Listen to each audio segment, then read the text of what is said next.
Hi, students. Welcome to our LMS course in Science 9. Of course, I am your teacher, Nori, and welcome to our Let's Study This. We are now in module number 3, and I do hope na ready na ang inyuhang ballpen, lecture notebook, and of course, do not forget our predict table. Okay, let's begin in our session.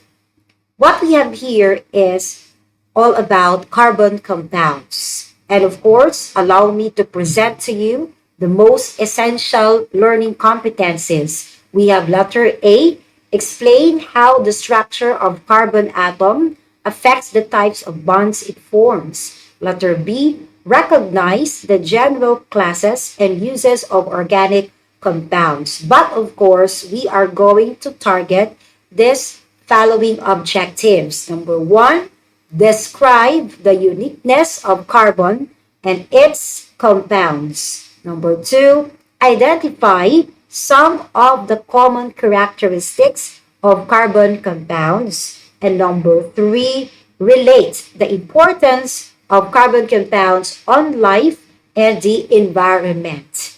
Okay? How about, let's try this scrambled words. So, i-arrange lang ninyo para makuha na to ang tamang words. You will be given 5 seconds per word. And then, i-capture lang kay mag-timer man si ma'am sa screen. Okay, are you ready? Of course, you are ready. Let's start with this first word. Okay, timer starts now.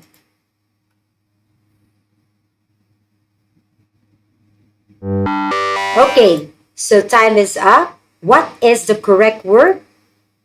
Okay, we have here, very good. It is gasoline. Okay, another one. 4, 5 seconds, go. Okay, so we have here, time is up. The correct word is alcohol. Very good. Next word. Ready? Go.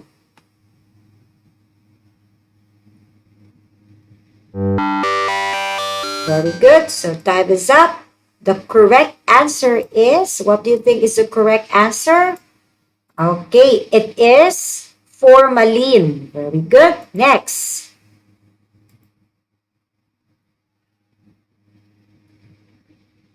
Okay, so time is up. The correct word is, very good.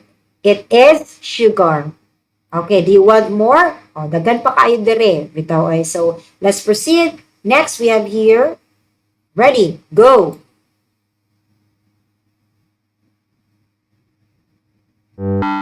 Okay, so time is up. The correct word is oil. And the last one. Ready, go. Okay, so time is up. The correct word is, very good, it is kerosene. Okay, now let's proceed to our guide questions. What are your observations from the given activity? Number 2, what are their similarities or differences?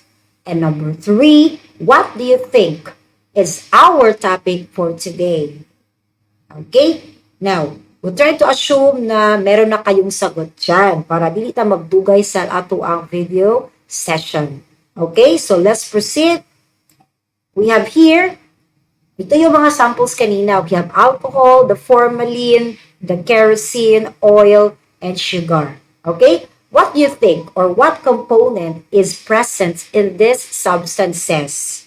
Okay, very good. Kung nakakita mo niya, that is carbon. So, what is carbon? Ano bang meron kay carbon? Ngano bida man si carbon pag mayunta o organic compounds. So, carbon is a very common ingredient of matter. Why? Because it can combine with itself and with many other elements to form a great diversity of compounds. Carbon, diversity of compounds. Next, they can also range in size from just a few atoms to thousands. Why? Because it is the only element that can form so many different compounds. So, ano inana man ka powerful and unique si carbon? Of course, we have to discuss the different descriptions of a carbon atom. Number one, carbon atom can share four valence electrons. Sa inyo lang timanan, si carbon, kaya niyang makaband ng apat. Okay? Apat dapat. Okay? Basta timan ni si carbon, apat dapat. Why?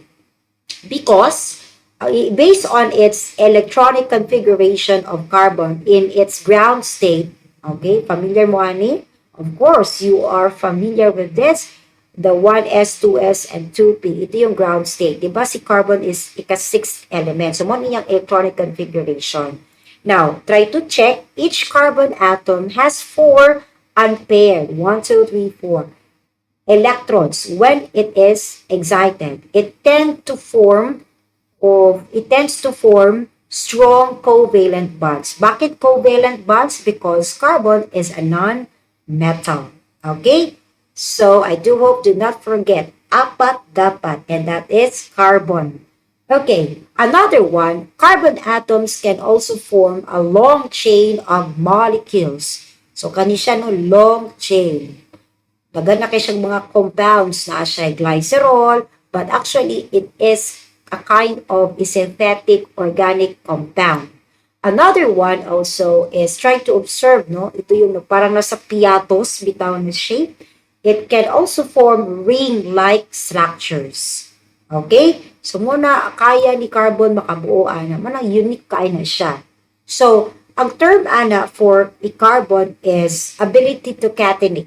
Or catenate, okay? What is a catenate, no? Or catenation?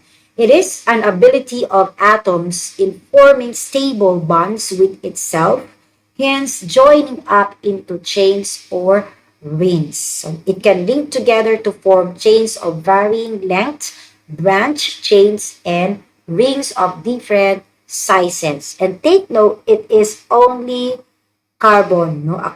The only kind of element that is carbon. No? One of a kind yun is si carbon. Okay, another one we have here, carbon atom can also form multiple bonds with another carbon atom. So, pwede siyang makig-bond kapwa carbon. Okay, by sharing, no? Dili siya buhatag, but sharing two or more valence electrons. These multiple bonds cause the bending of the shape. Muna matingala mo, makabuo siya ang ring shape, makabuo siya different kind of shapes like this, no? It's because of its multiple bonds. Okay? Then we have here, it can also what? A large, no, organic compound. So what is organic compound? Kaya nag-mention na si ma'am ganina og organic, carbon and organic. Actually, they are almost the same, no? Kasi organic compounds are any of a large class of chemical compounds with what? One or more atoms of carbons. Okay, they are covalently linked. Dili kay ionic, no? Kasi ionic is a non-metal between a non-metal and a metal, right? Okay, so commonly, they are also what? Dili lang po si carbon ang yang kalink. Naapoteg na tawag din hydrogen, nitrogen, and oxygen. Okay? So, let's proceed. Do you want to have an activity? Okay, how about this? Let's try this. Please open ready your lecture notebook. You try to predict what will happen. So, i-imagine lang nato niya. So, dili mo mag-experiment, wala mag-experiment. Just to predict. Okay, unang-unaon lang ko ninyo. Okay, water is added with oil. So, unsay mahitabo daw kung magsagol si water o si oil, no? So, tubig at langis. Okay? Mana? Okay, mana. Next, number 2. Smoke near butane or light a cigarette when using it.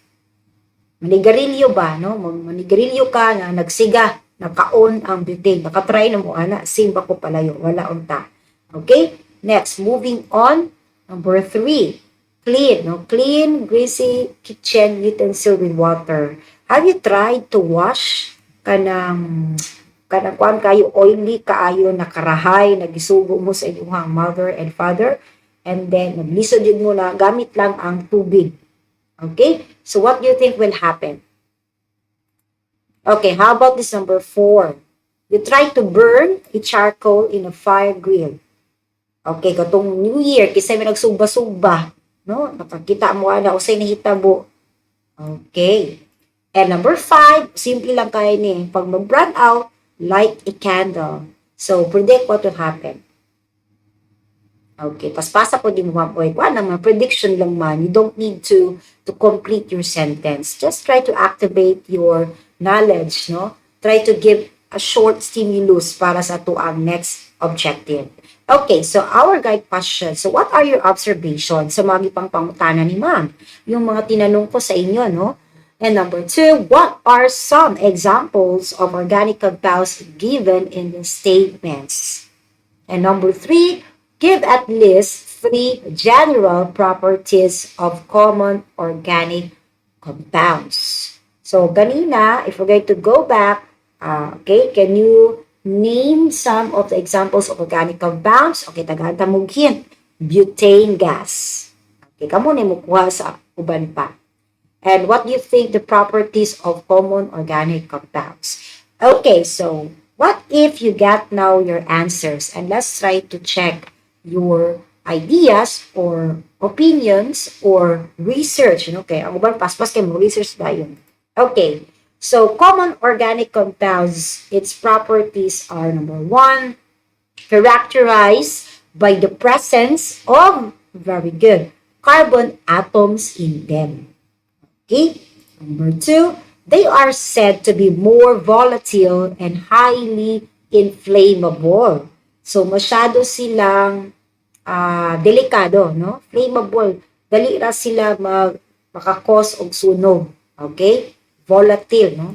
Next, they can also what? Some of them also are kind of gas, liquids, or solids. So, si organic compound, dili lang siya solids lang or solid lang. They can also be in a form of gases or liquids. Okay, next.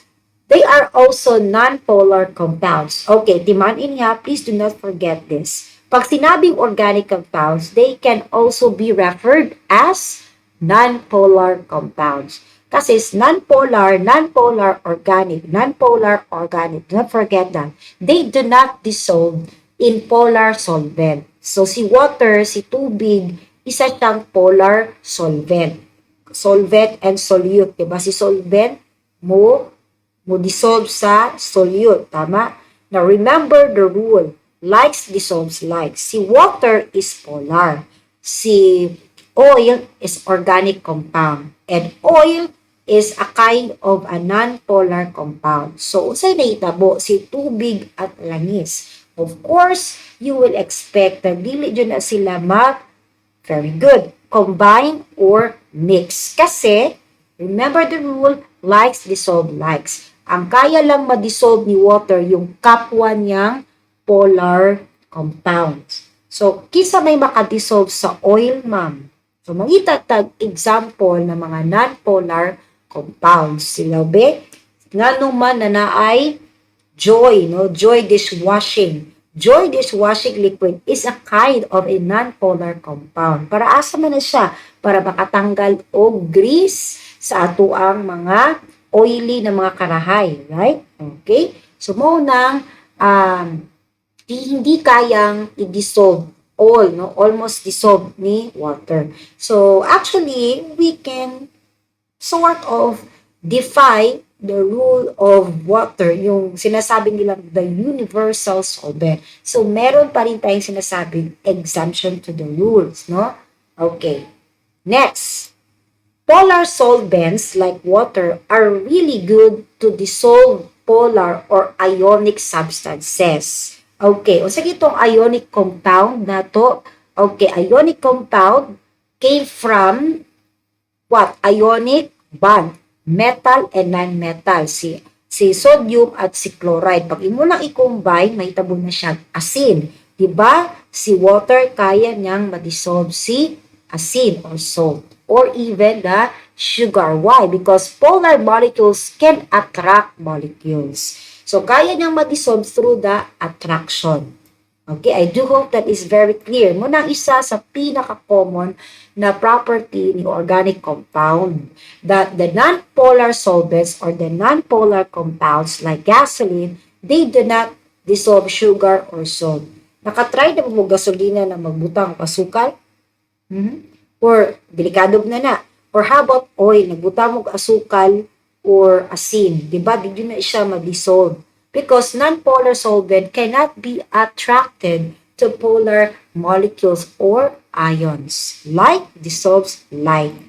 Okay, another one property is that they have low melting points. So, katong nagpasiga kag kandila, okay, what happened? O, dali ra sila malanay, okay, due to weak intermolecular forces. Can you still remember this? It is what? A bond, no? Strong, strong yung bond, but in between, yung forces ng dalawa, masyadong weak. Munang dali ra na sila malanay, no? Okay. They react slower. So, in short pa, low reactor ang mga organic compounds because of the strong covalent bonds between them. So, mas reactants ang mga ionic compared with the organic compounds. Okay. And most of all, they are also poor conductors of heat. Okay? Dili jud ka makagamit aning mga organic compounds as a source of conductor, no, of heat and electricity. Okay. Now, let's try this. Get ready now, your journal notebook. Do these everyday objects contain carbon or not? So, inyo alam buhat ko, naabay carbon or wala. Let's start. Air. Okay? Air. Hangin. Naabay carbon dira. Next. Plastics. Naabay content na carbon. Meron bang carbon substance, yung mga plastics natin? How about this one? Butane. Katong hiling magluto, kung makita mo sa naman na sa mga formula, pwede nyo na makita dira. How about salt? Okay. Water. So, usa man na tanan, ma'am. Okay. Assuming na meron na kayo sagot, whether it's correct or not, let's try to find out or found out ano bang meron dito sa question ni ma'am. Okay. We all encounter carbon. Okay? Throughout our daily lives. Our body contains carbon from the air we breathe, okay, that contains carbon dioxide. From the food we eat, it contains carbon. Yung damit na sinusuot natin. And of course, through our use of carbon-containing materials, we move carbon from one place to another more quickly than would naturally happen. Okay? And all living things on Earth contain carbon. Even you, no? Bisag ikaw, contain carbon, lots of it. If you weigh 100 pounds, 18 pounds of you is pure carbon. And plants are almost half carbon. So, nakoy tip niyo, pagdali niyo ma-identify ang isa ka material if meron mo siyang presence of carbon. Pero ayaw pag-experiment, ha? If you can observe, pag magsunog kag papel, di ba, mag-color siya dark or itom, in short, black color. That means paper is made up of carbon. How about bread? Kung mag-toast kag bread, di ba, napagod? Okay? So, pag naga ni color black, that means it is mostly made up of carbon. Okay, so ayaw pag-experiment. Try to observe lang. Kanang magsunog kag dahon. Okay, kanang manilig, magsunog, di ba, na ay presence of carbon. Okay, so from our examples kanina, kung presence of carbon, of course, si salt, wala yung presence of carbon. Kasi salt is made up from ionic compound. Okay? Asa nigi ka ng mga organic compound, ma'am? From the covalent bond. Okay, so we have here, let's remember, carbon is the only element that can form so many different compounds. They can share 4 valence electrons, and they can form long chain of molecules, ring-like structures, and do not forget, they can form multiple bonds. Not by giving of electrons or losing of electrons, but by sharing of electrons through what kind of bond? Covalent bond. General properties, they are insoluble in water, less dense than water, other, volatile and flammable, poorer conductor of electricity, and they can form from covalent bond. Carbon can be found in both living and non-living things. Okay, so therefore, carbon can be also came from non-living things, or organic compound can also be found in non-living things. Kaya dili pa sabot pag organic, natural, no? They can also be found in the non-living things. Okay? So maybe that's it for our discussion. By the way, yung less dense than water, yung density ng water, so mas buat, no, ang tubig kaysa oil. So we're going to check ang isagol mo si tubig, no? Kung magka-experiment mo diraon niya, kamukha mo lang a little amount of oil, pwede po, kamoy bahala, water and oil, tanaw ninyo kinsa ang nasa sa baba, no? Is it the water or si oil? Okay? Kay less dense man daw ang organic, for example, yung oil, pag less dense, kinsa ang mulutaw? Is it the water or oil? Now, try to conduct a very short experiment para makita ninyo. Pwede po tanaw, pwede po magbasa. But of course, kung namo sa kusina, namoy kusina na kompleto o materials like oil and water, pwede mo mag-sample. Pero kung dili na mo ganahan mo experiment, okay lang po. But I do not encourage you to experiment by your own. So dapat na mo kauban na, okay, you have to be with your adult, no, member of the family. Okay, I think that is for our session all about the carbon compounds. Okay, so thank you so much for your time. And again, please subscribe para makatuon pa dyan mo balik-balik, no? Okay, first session, hindi pa kayo masabtan, no? Pagkapilan nyo balik-balik how many times you will do it, then you will familiarize and of course, ma-master na ninyo ang concept. So, goodbye and thank you for your time. Keep on learning. Bye!